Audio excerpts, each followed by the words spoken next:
하나님께서 오늘 우리에게 주시는 말씀은 구약성경 여호수아 1장 1절에서 9절까지 말씀입니다. 여호와의 종 모세가 죽은 후에 여호와께서 모세의 수종자 눈의 아들 여호수아에게 말씀하여 이르시되 내 종 모세가 죽었으니 이제 너는 이 모든 백성과 더불어 일어나 이 요단을 건너 내가 그들 곧 이스라엘 자손에게 주는 그 땅으로 가라. 내가 모세에게 말한 바와 같이 너희 발바닥으로 밟는 곳은 모두 내가 너희에게 주었노니 곧 광야와 이 레바논에서부터 큰 강, 곧 유브라데 강까지 해쪽 속의 온 땅과 또 해지는 쪽 대해까지 너희의 영토가 되리라. 내 평생에 너를 능히 대적할 자가 없으리니 내가 모세와 함께 있었던 것 같이 너와 함께 있을 것임이니라. 내가 너를 떠나지 아니하며 버리지 아니하리니 강하고 담대하라.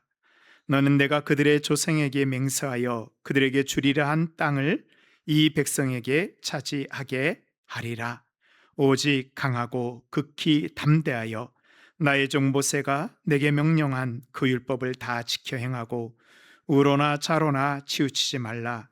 그리하면 어디로 가든지 형통하리니 이 율법칙을 내 입에서 떠나지 말게 하며 죄하로 그것을 묵상하여 그 안에 기록된 대로 다 지켜 행하라. 그리하면 내 길이 평탄하게 될 것이며 내가 형통하리라. 내가 내게 명령한 것이 아니냐? 강하고 담대하라. 두려워하지 말며 놀라지 말라. 내가 어디로 가든지 내 하나님 여호와가 너와 함께 하느니라 하시니라. 아멘. 이것은 하나님의 말씀입니다. 네, 우리가 지난주 2주에 걸쳐서 출애굽, 애굽으로부터 나오는 말씀을 함께 나누었습니다. 오늘은 이 출애굽의 완성에 대한 말씀입니다. 제가 출애굽기를 시작하면서 드린 말씀이 있습니다. 우리의 구원은 두 가지의 구원이 있습니다. 무엇으로부터의 구원과 무엇으로의 구원입니다.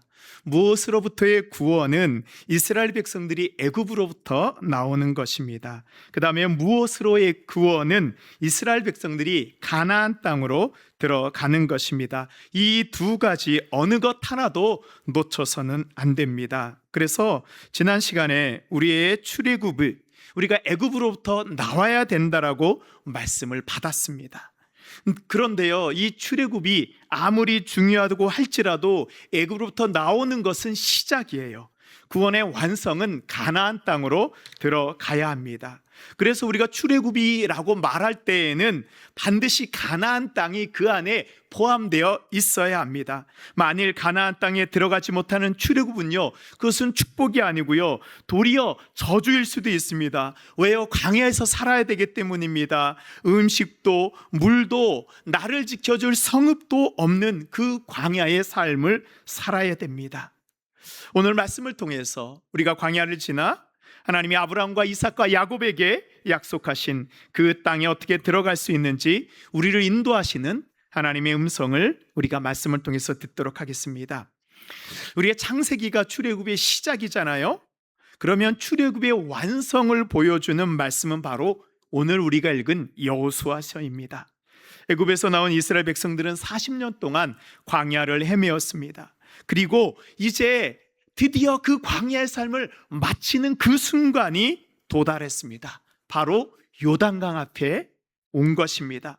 민수기 33장 50절 말씀에 보면 여리고 맞은편 요단강과 모압 평지에서 여호와께서 모세에게 말씀하여 이르시되 이제 그 광야 40년을 다 끝내고요, 이제 눈앞에 여리고 그 성, 그 가나안 땅이 보여요. 요단강만 넘어가면 됩니다. 약속의 땅이 눈앞에 있습니다. 이스라엘 백성들이 이곳에 오기까지 얼마나 많은 어려움들이 있었을까요? 이곳까지 오기까지 믿음의 결단을 내려야 되는 때가 수많이 있었습니다. 그런데요, 요단강 앞에까지 왔다고 해서 출애굽이 끝난 것이 아닙니다. 아무리 광야 40년 동안 수고했다고 해도 거기서 멈춰서는 안 됩니다. 반드시 요단강을 건너야 합니다. 우리의 신앙도 마찬가지입니다. 우리가 신앙생활 열심히 했잖아요. 우리가 그것으로 만족해서는 안 됩니다. 지금까지 내가 열심히 했으면 됐지, 그것이 아니에요. 내가 건너야 하는, 나를 맡고 있는 이 요단강을 건너가야 합니다. 그래야지 하나님이 우리에게 주시기 원하는 그 약속의 땅, 그 땅을 우리의 기업으로, 우리의 유업으로 받을 수 있습니다. 우리가 그럼 어떻게 요단을 건너 그 가나안 땅으로 들어갈 수 있을까요? 첫 번째로 우리는 내려놓아야 하는 것이 있습니다. 우리 오늘 말씀 1절 2절 말씀 우리 함께 읽도록 하겠습니다. 시작. 여호와의 종 모세가 죽은 후에 말씀하여 이르시되 내 종 모세가 죽었으니 이제 너는 이 모든 백성과 더불어 일어나 이 요단을 건너 내가 그들 곧 이스라엘 자손에게 주는 그 땅으로 가라. 아멘. 이 하나님께서요, 그 모세의 뒤를 이은 그 지도자 여호수아에게 말씀하십니다. 이것은 여호수아에게만 주는 말씀이 아니고 이스라엘 모든 백성에게 주는 말씀입니다. 너는 일어나 이 요단을 건너가라. 그런데 여기에서 언제 건너가라라고 하는 그 때가 중요합니다. 시기가 중요해요. 우리 1절 2절 말씀을 살펴보시면 1절과 2절에서 반복되는 말씀이 있습니다. 1절에서도 나오고 2절에서도 나오는 말씀입니다. 어떤 말씀이죠?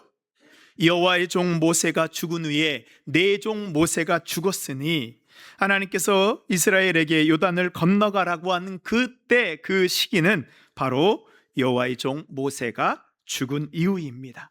근데 이 여호수아서를 딱 읽다 보면 우리에게 마치 이렇게 느껴져요. 자, 이제 때가 되었다. 모세가 죽었으니 들어가라 라고 말씀하는 것처럼 우리에게 느껴집니다. 하나님은요, 모세가 죽기를 마치 기다리셨던 것 같습니다. 이제 모세가 죽었으니 이제 되었다. 왜 하나님께서 이렇게 말씀하셨을까요? 여러분, 모세가 누구입니까? 창세기에서부터 요한계시록까지 성경 전체 가운데에서 하나님의 선지자들 가운데서 최고의 사람이 모세예요. 모세보다 뛰어난 사람은 없습니다. 애굽에서 광야까지 출애굽의 모든 기적은 누구를 통해서 이루어졌습니까? 모세를 통해서 이루어졌잖아요. 홍해 앞에서 모세가 지팡이를 내밀자 홍해가 갈라졌습니다. 지팡이로 반석을 치자 생수가 솟아났습니다. 마라의 쓴물을 단물로 바꾸었습니다. 모세가 손을 들고 내리지 않으면요, 이스라엘 군대가 아말렉 군대를 다 이겼습니다. 이 정도가 다가 아니잖아요. 시내산에 올라서 40일 동안 아무것도 먹지도 않고 하나님과 얼굴을 마주보면서 지냈던 사람이에요. 십계명과 이스라엘 모든 율법이 바로 모세의 손끝을 통해서 기록되었습니다. 하나님이 보여주신 대로 장막을 만들고 하나님께 제사를 드렸어요.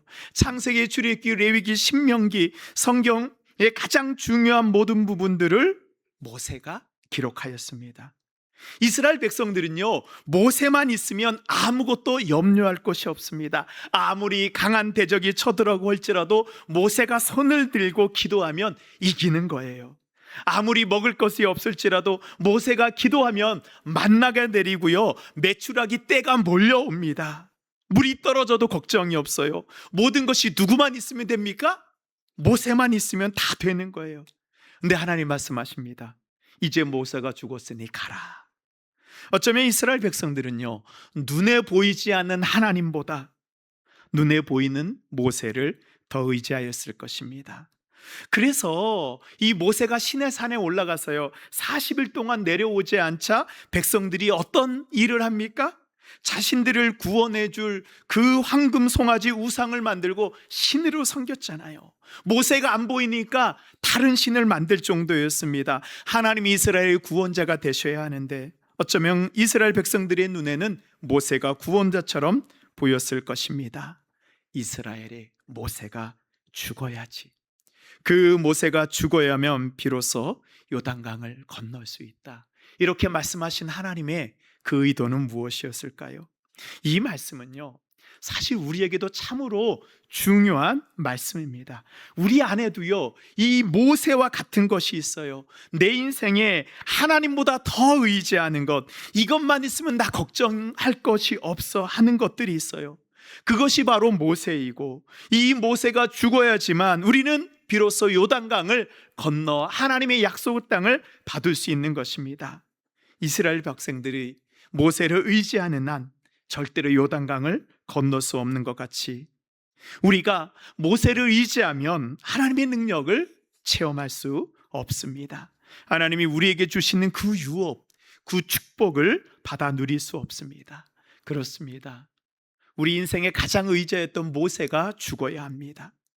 우리 하나님께서는요, 우리가 하나님보다 더 의지하는 것이 있으면 하나님은 우리 안에 역사하실 수 없습니다. 이게 바로 하나님이 역사하시는 원리예요. 하나님, 내가 의지하던 모든 것을 다 내려놓습니다. 이제는 하나님만 의지합니다 라고 고백할 때요, 하나님, 우리가 그동안 하지 못했던 것들, 우리가 건너가지 못했던 그 강을 하나님이 건너가게 하십니다. 우리가 의지하던 모세를 내려놓을 때는요, 그때는 정말로 소망이 끊어지는 것 같아요. 내가 이건 내려놓으면 내가 살 수 있을까? 그러나 내가 의지하는 것을, 내가 의지하는 것들이 끊어질 때 그때 하나님이 보입니다. 하나님께서 그때부터 우리에게 역사하여 주십니다. 우리 교회가 이번에 성전 보수를 이렇게 준비하고 있잖아요. 근데 제 안에 이 모세와 같이 의지하던 것이 있어요. 그동안 잘 모아두었던 우리 교회의 적립금입니다. 제가 부임하면서 물론 그전에도 계속 적립됐지만 참 3년 동안 잘 모아서 그래, 이 정도 있으면 엘리베이터 설치하고 교회 좀 보수하는데 큰 도움이 되겠다라는 그런 마음이 저 안에 있었어요. 그래서 해마다 이 적립금을 이렇게 보고할 때마다 제 안에 그래, 이것만 있으면 돼 라는 그런 마음이 있었습니다. 그런데 올봄 우리 교회 주차장 부지가 나왔습니다. 제가 얼마나 하나님이 하필이면 이때 하나님 조금만 있다가 그 땅 우리한테 주시면 안 되는 거예요? 근데 엘리베이터는 사실은 언제든지 할 수 있지만 땅은 우리가 마음대로 사고 싶어도 살 수 없잖아요. 그 때가 있잖아요. 하나님께서 그 땅을 우리에게 주셨기에 이제 저에게 모세와 같은 그 적립금으로 주차장을 구입했습니다. 근데 하나님이 저의 마음 아셨던 것 같아요. 어쩌면 그것이 저의 모세였습니다. 이것만 있으면 되겠지. 근데 하나님께서는 그것을 의지하지 않게 하셨습니다. 그것이 사라지면은 그때부터 제가 근심하고 걱정해야 되잖아요. 그런데 그 모세가 사라지니까요, 하나님께서 저에게 더 담대한 마음을 주시더라고요. 제 기도가 바뀌었습니다. 이제부터는 하나님이 하십시오. 하나님, 이제는 저의 계획이 아니고요, 제가 모아두었던 것이 아니고 하나님의 계획을 보여주시고 하나님의 능력으로 이제는 행하여 주십시오. 하나님, 이제는 우리 교회가 하나님 앞에 더 귀하게 쓰여질 수 있도록, 복음을 위해 더 사용되도록 하나님, 우리 교회가 요단을 건너가게 해주십시오. 하나님께 만건 예배하는 교회 되게 해주십시오 라고 제 기도가 달라지게 되었습니다. 그렇습니다. 우리도 요단 앞에 서 있습니다. 요단 앞에 서 있는 성도님들 계십니까? 지금 여러분들이 의지하던 모세는 무엇입니까? 그것을 내려놓아야 합니다. 그때 하나님께서 여러분에게 역사해 주세요. 약속해 주신 그 가나안 땅은요, 우리가 내려놓아야지만 받을 수 있는 하나님이 예비해 주신 유업인 것을 믿습니다. 아멘. 두 번째로는요, 믿음으로 나아가야 합니다. 우리 3절 말씀 우리 함께 읽겠습니다. 시작.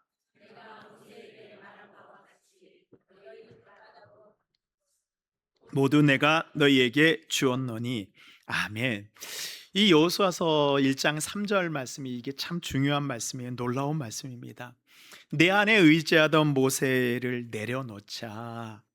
이제 하나님께서 비로소 앞으로 나아갈 수 있는 그 길을 열어주시는 거예요. 하나님께서 이스라엘 백성들과 약속했던 그 가나안 땅은 이스라엘에게 주신 땅인가요? 주실 땅인가요? 이게 무슨 말씀인지 잘 모르신 것 같아요. 이미 주셨나요? 앞으로 주실 것인가요? 여러분들이 좀 헷갈리시죠? 예. 3절을 제가 한번 읽을 텐데 저의 질문을 생각하면서 한번 여러분들 잘 읽어보시기 바랍니다. 너희 발바닥으로 밟는 곳은 모두 내가 너희에게 주었노니. 이 발바닥으로 밟는다라고 할 때 이 밟는다라는 말은 히브리어로 이 드라크라는 그런 단어입니다. 그런데 이 밟는다라는 것은 이 시제로는 미완료형이 쓰였어요. 우리 한국말은요, 이 시제를 별로 정확히 구분하지 않습니다. 갈게, 가자라고 하면은 벌써 가 있기도 하고 가기도 하고 이게 구분이 되지 않는데요. 이 히브리어는 시제가 정확히 나타나 있습니다. 그래서 우리가 성경을 읽을 때에는 시제까지 우리가 읽을 수 있으면 성경을 더 정확히 해석할 수 있습니다. 성경에서 미완료형이라는 것은요, 우리 아직 이루어지지 않고 미래에 이루어진다라는 그런 의미를 가지고 있어요. 그런데 이 미완료형은 어떤 것이냐면 이 여기까지 가는 그 과정이 아직 있다라는 거예요. 끝은 우리에게 보여줬습니다. 그러나 그 과정을 우리가 가고 있다라는 것입니다. 자, 그래서 이것을 우리가 제가 좀 더 정확히 번역을 하면 너희가 앞으로 발로 밟게 될 곳은이며, 너희가 앞으로 발로 밟게 될 것은, 이제 좀 더 느낌이 살아나시죠? 즉 미래에 내가 앞으로 이 땅을 밟게 될 것이다 라고 말씀해 주십니다. 그런데 그 다음 말씀이 또 우리가 알아야 됩니다. 내가 너희에게 주었노니라고 우리 말씀하실 때에는 내가 너희에게 주었노니라는 것은 완료 형태로 되어 있어요. 완료라는 것은 뭐예요? 다 이루어졌다라는 것입니다. 아직 나는 밟지도 않았는데 이미 너희에게 다 주었다라는 거예요. 이것을 제가 다시 한번 제가 번역해 봤습니다. 너희가 앞으로 발로 밟게 될 곳은 이미 너희에게 준 땅이다 라고 이렇게 읽어야 되는 것입니다. 그래서 여기에는요, 두 가지 관점이 있어요. 먼저 하나님의 관점이에요. 하나님의 관점에서 이 땅을 주는 약속은 뭐예요? 이미 결정이 되었습니다. 그러나 이스라엘 백성들의 관점으로 보면 실제로 발로 밟고 나아가는 그 과정이 남아 있는 것입니다. 이미 주기로 약속하셨습니다. 그러나 아직 주어지지는 않은 것입니다. 이스라엘 백성들에게 그 가나안 땅은 약속으로 주어졌습니다. 그러나 아직 그 약속이 성취되지는 않았습니다. 바로 가나안 땅을 들어가야지만 그 약속이 성취되는 것입니다. 이것이 바로 가나안 땅을 유업으로 주신다는 그 언약의 진정한 의미입니다. 여러분들이 집을 살 때 뭐를 쓰죠? 계약서를 쓰잖아요. 근데 계약서 안에 두 가지 중요한 내용이 있습니다. 첫 번째는 이것으로 구입한다라는 계약의 내용이에요. 주소가 어떻게 됐고 이 집이 어디에 있다라는, 그 다음에 이것이 이제 이 사람한테 넘어간다는 계약의 내용이고, 또 두 번째 중요한 것이 있습니다. 집을 구입하기 위해서 들어가는 계약금과 잔금에 대한 내용입니다. 즉 계약의 내용이 효력을 이루기 위해서 치루어야 되는 대가이에요. 이제 계약서를 쓰고 계약금을 내고 나면 그 집은 어때요? 여러분의 소유가 되기로 어떻게 된 거예요? 확정된 거예요. 내 집이 맞습니다. 그런데 그 집이 여러분의 소유입니까? 아니죠. 그 계약서의 두 번째 조항인 모든 잔금을 다 지불할 때 내 소유가 되는 거예요. 내 이름으로 소유권이 넘어오는 것입니다. 하나님의 약속도 이와 같습니다. 하나님의 전적인 은혜로 우리에게 약속의 땅 하나님의 은혜가 우리의 삶에 성취되기 위해서 우리에게 필요한 것이 있습니다. 바로 대가를 치루어야 합니다. 그 땅을 밟아야 합니다. 그 땅은요, 누구도 대신 밟아주지 않습니다. 누구도 대신해 줄 수 없습니다. 가만히 있는다고 이루어지지 않습니다. 내가 취해야 합니다. 어떨 때에는요, 우리가 잠잠히 기다려야 되는 때도 있어요. 오래 참아야 되는 때도 있습니다. 그러나 우리가 하나님께 받아야 되는 그 유업은 그렇지 않습니다. 하나님께서 나에게 주신 그 유업을 나의 것으로 취하기 위해서 나에게 필요한 것은 하나입니다. 내가 믿음으로 나아가 그 땅을 밟는 것입니다. 우리의 유업이 될 것은 이미 약속되었습니다. 그러나 아직 성취되지 않았습니다. 그래서 믿음으로 가야 하는 것입니다. 이것이 바로 하나님의 약속의 원리예요. 어떤 분들은 이렇게 얘기할 수 있습니다. 하나님 주시기로 약속하셨으면 언젠간 주시겠지. 하나님이 약속하셨으니까 당연히 주시는 거 아니에요? 우리 안에는 그렇게 째째한 하나님입니까? 여러분들, 어떤 말이 맞는 것 같아요? 하나님이 주시기로 하셨으니까 우리 하나님 반드시 주시겠죠. 우리 하나님 안 주실 것 같아요? 자, 우리가 땅을 취해야 되는 영적인 원리에 대한 중요한 말씀이 있습니다. 이 말씀은 신앙생활하는 우리 모든 성도들이 꼭 기억해야 되는 말씀입니다. 에스겔 36장의 말씀인데요. 에스겔 36장은 이스라엘의 정결과 회복을 약속하고 있는 말씀이에요. 우리 36장 33절, 34절인데요. 제가 33절 읽고 우리 성도님이 34절 읽겠습니다. 주 여호와께서 이같이 말씀하셨느니라. 내가 너희를 모든 죄악에서 정결하게 하는 날에 성읍들에 사람들이 거주하게 하며 황폐한 것이 건축되게 할 것인즉.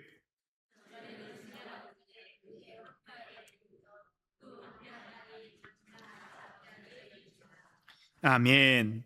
하나님께서는 이제 이스라엘 백성들의 죄악을 정결하게 하셔서 사람들이 살지 못하는 그 무너졌던 성읍을 다시 세워서 사람들이 살게 하고 곡식을 거두지 못하는 황폐한 땅들을 다시 회복시켜서 곡식이 넘치게 하실 것을 하나님이 지금 우리에게 약속해 주셨습니다. 하나님의 약속이에요. 내가 반드시 이 성읍을 다시 회복시킬 거야. 황폐한 땅을 다시 내가 옥토로 만들어질 거야. 사람들이 살 수 있는 땅을 만들 거야. 내가 말했으니 반드시 이루어질 것이라고 말씀하세요.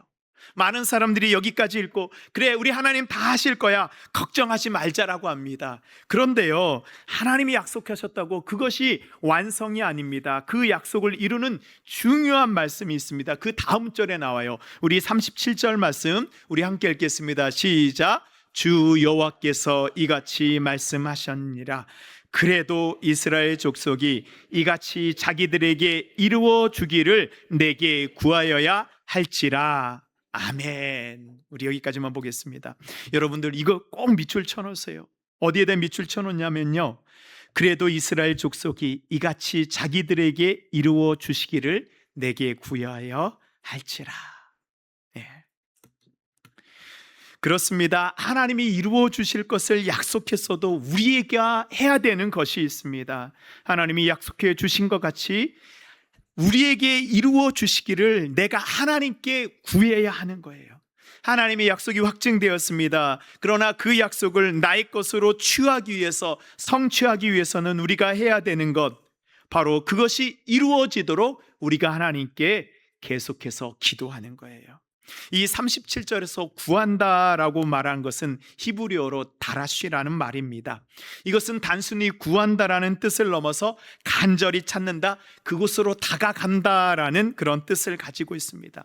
이 구한다라는 단어가요, 신약 성경에도 동일하게 나와요. 예수님께서 말씀하셨어요. 마태복음 6장 8절에 보면 그러므로 그들을 본받지 말라. 구하기 전에 너희에게 있어야 할 것을 하나님 너희 아버지께서 아시느니라. 우리 하나님 어떤 분이냐 하면 우리에게 필요할 것을요, 우리에게 있어야 되는 것을 이미 다 누가 알고 계세요? 하나님이 아십니다. 그런데 이게 전부가 아니에요. 마태복음 7장 7절 말씀 우리 함께 읽도록 하겠습니다. 시작. 구하라 그리하면 너희에게 주실 것이요, 찾으라 그리하면 찾아낼 것이요, 문을 두드리라 그리하면 너희에게 열릴 것이니. 아멘. 우리의 아버지 하나님은요, 우리에게 구하기 전에 우리에게 무엇이 필요한지 이미 다 알고 계십니다. 그럼에도 불구하고 우리에게 구하고 찾으라라고 명령하십니다.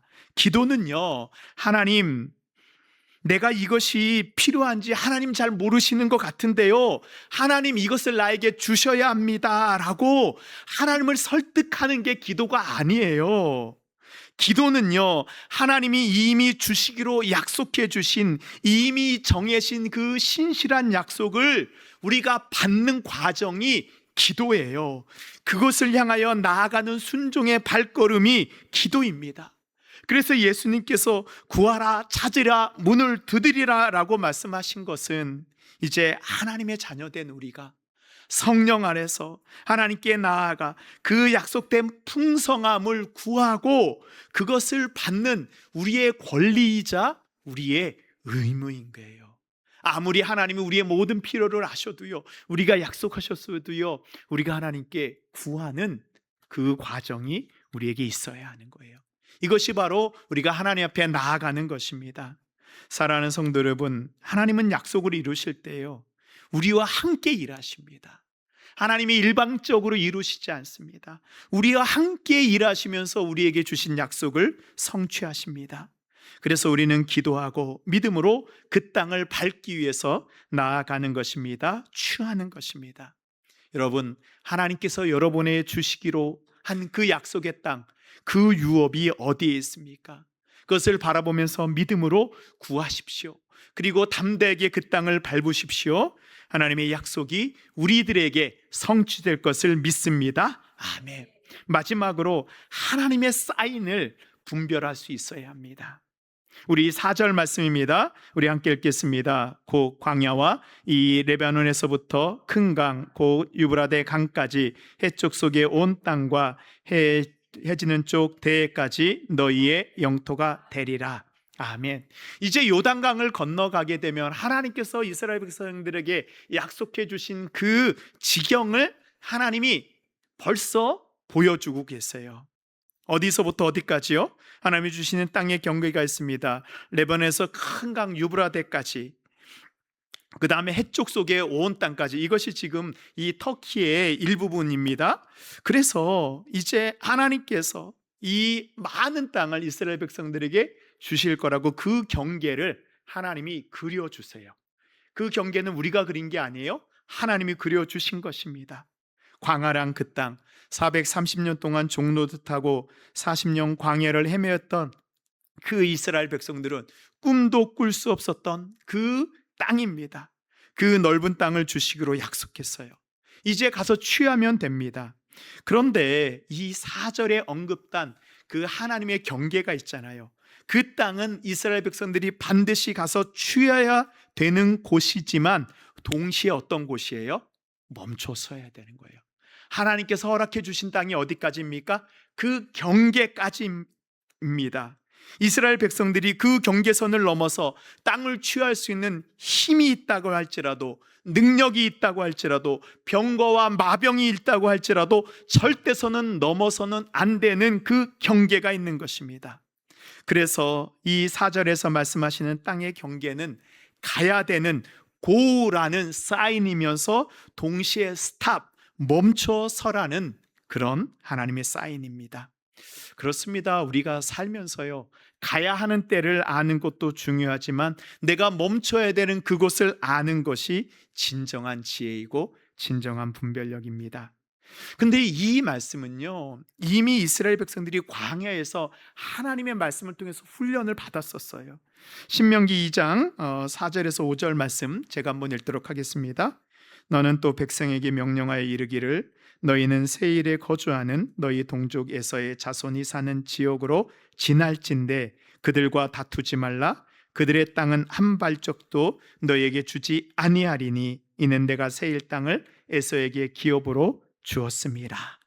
이스라엘 백성들이요, 이제 광야를 지나면서 그 모든 땅들을 하나하나 정복하기 시작하거든요. 그런데 이 세일산을 지나갈 때 이스라엘 백성들의 능력이 있었어요. 여기도 점령할 수 있었습니다. 그러나 하나님께서 약속하셨어요. 네 땅이 아니다, 에서의 땅이다. 그것을 취해서는 안 돼야 된다라고 하나님이 스탑 사인을 주셨어요. 그래서 그 땅을 넘어가지 않습니다. 근데 이와 같은 말씀이 또 나옵니다. 신명기 2장 9절에 보면 여호와께서 내게 이르시되 모압을 괴롭히지 말라, 그와 싸우지도 말라. 그 땅은 내가 내게 기업으로 주지 아니하리니 이는 내가 롯 자손에게 아르를 기업으로 주었습니다. 이 모압 땅은요, 하나님께서 이스라엘 백성이 아니고 이 롯의 후손에게 주신 거예요. 하나님께서는 이 모압 땅을 위해서 얻기 위해서 싸우지 말아라. 그 땅은 너희의 기업이 아니다. 아무리 좋아 보여도요, 하나님이 주시지 않은 것이 있어요.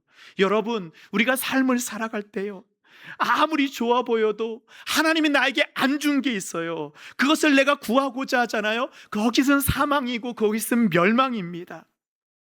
그래서 하나님께서는 이스라엘 백성들이 40년 동안 무슨 훈련 시켜주신지 아세요?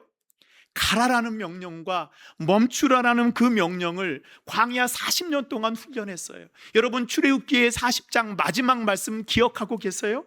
출애굽기의 마지막 말씀입니다. 36절 말씀입니다.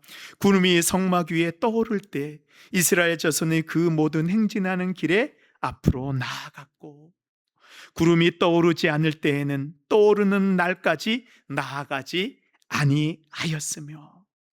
광야의 핵심이 뭔지 아세요? 하나님의 사인을 보는 것입니다. 성막을 세우고 구름이 떠오르면요, 나아갔습니다. 구름이 떠오르지 않으면 멈춰섰습니다.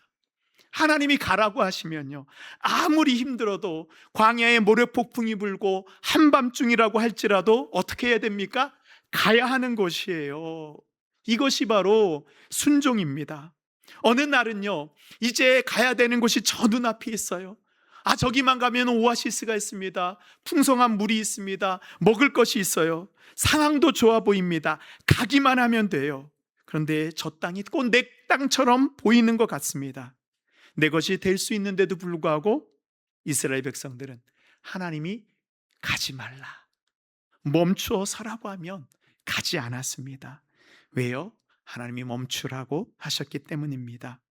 하나님이 말씀하신 그 땅은요, 우리가 전심으로 취해야 하는 땅입니다. 하지만 동시에 멈춰야 하는 곳입니다. 우리의 삶에 있어서요, 넘어서는 안 되는 경계가 있어요. 할 수 있다고 해서 내 마음대로 해서는 안 되는 것이 있습니다. 우리의 삶에 멈출 줄 아는 지혜가 필요합니다. 때로는 내가 가질 수 있는 것만큼 모든 것을 다 가지는 것이 우리에게 축복이 아닙니다. 내게 주시지 않은 것, 그것을 분별하지 못하고 내가 다 억지로 내 욕심대로, 내 욕망대로 치었을 때 바로 그것에서 우리는 넘어지게 되고요, 그것에서 하나님의 심판이 우리에게 임하게 됩니다. 그렇습니다. 할 수 있다고 해서, 가질 수 있다고 해서 다 가서는, 내가 갈 수 있다고 해서 다 가서는 안 됩니다. 그것이 축복이 아니에요. 그것은 저주입니다. 우리를 넘어지게 하는 올무입니다. 하나님이 내게 주신 것 외에 내 욕심대로 구하게 되면 그것이 바로 우리가 무너지는, 멸망하게 되는 그 장소가 됩니다. 이것을 알고 있는 사도 바울이요, 우리에게 이렇게 권면하였습니다. 우리 고린도전서 10장 23절 말씀입니다. 우리 함께 읽겠습니다. 시작. 모든 것이 가하나 모든 것이 유익한 것은 아니요, 모든 것이 가하나 모든 것이 덕을 세우는 것은 아니니. 아멘. 여러분, 우리가 모든 것 다 할 수 있다고 해서 여러분 그것이 우리에게 유익한 것이 아닌 것을 우리가 알아야 돼요. 내가 할 수 있어도요, 분별할 수 있는 그 지혜가 있어야 됩니다. 많은 분들이 이것을 분별하지 못해서 취하지 말할 것을 취하여 결국 시험에 들고 넘어지게 됩니다. 그래서 우리가 정말 구해야 될 것이 있어요. 하나님, 나에게 멈출 수 있는 하나님 지혜를 주십시오. 하나님, 아무리 좋아 보여도요, 하나님, 내가 절제할 수 있는 그 마음을 주십시오. 경계선을 볼 수 있는 분별력을 주시고 가야 할 때와 멈춰서를 아는 하나님, 그 음성을 듣게 해 주십시오. 그때 그 땅이 바로 하나님이 나에게 주신 땅인 내 유업이 될 수 있는 것입니다.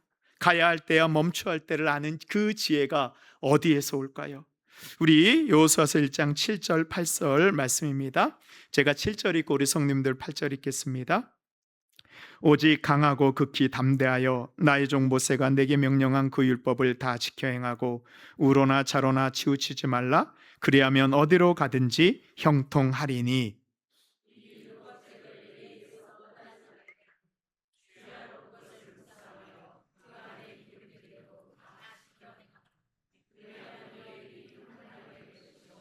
내가 형통하리라. 아멘.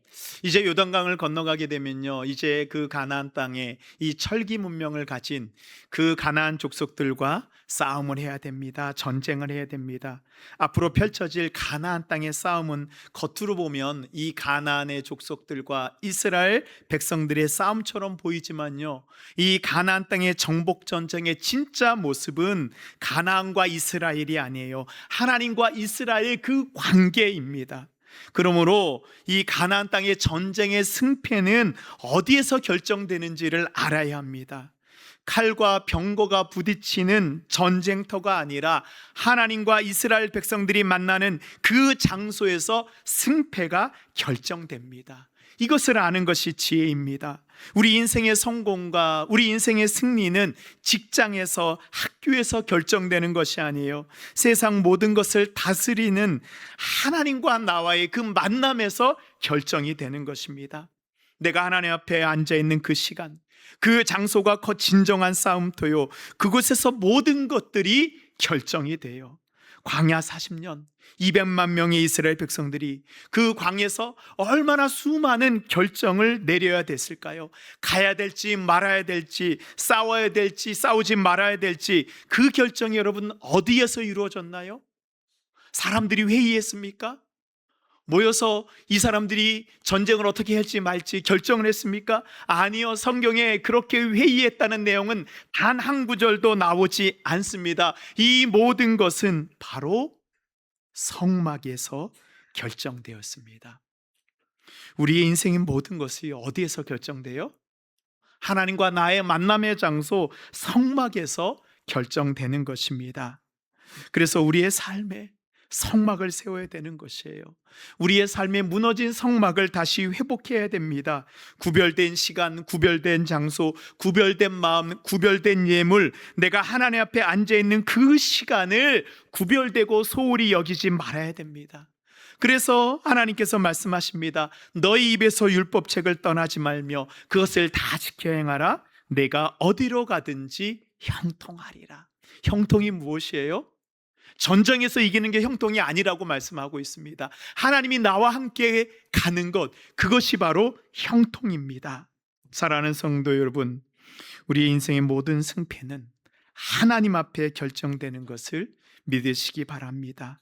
우리의 삶에 하나님의 장막이 세워질 때 하나님께서 우리를 인도하여 주시고 우리의 모든 결정 가운데 함께하여 주시며 우리에게 그 약속의 땅에서 형통을 누리게 하실 것을 믿습니다. 아멘.